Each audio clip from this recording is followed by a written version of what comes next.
நாம் நமது புறத்தோற்றத்தை அழகுபடுத்தி மெருகூட்ட பணத்தையும் நேரத்தையும் விரயம் செய்கின்றோம்.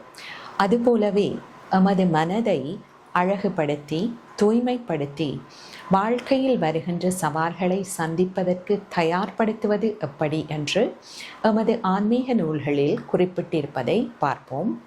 1. பூசை. தினமும் செய்கின்ற பூஜை எமக்கும் இறைவனுக்கும் இடையே இருக்கின்ற தொடர்பினை வலுப்படுத்துகின்றது. ஜபம், இறை நாமத்தை மீண்டும் மீண்டும் உச்சரிப்பது மனதை ஒருநிலைப்படுத்தி பலப்படுத்துகின்றது. சுவாத்தியாயம், தினசரி ஆன்மீக நூல்களை படிப்பது வாழ்க்கை பற்றிய சரியான புரிந்துணர்வை நமக்கு தந்து வாழ்க்கையின் சவால்களை சரிவர சந்திப்பதற்கு துணை நிற்கின்றது.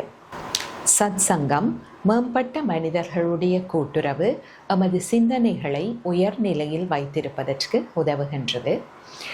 நல்ல விழுமியங்களை பயிற்சி செய்தல் எமது மனதை செம்மைப்படுத்தி சூழ்நிலைகளை இலகுவாக கையாள உதவி செய்கின்றது. நன்றி.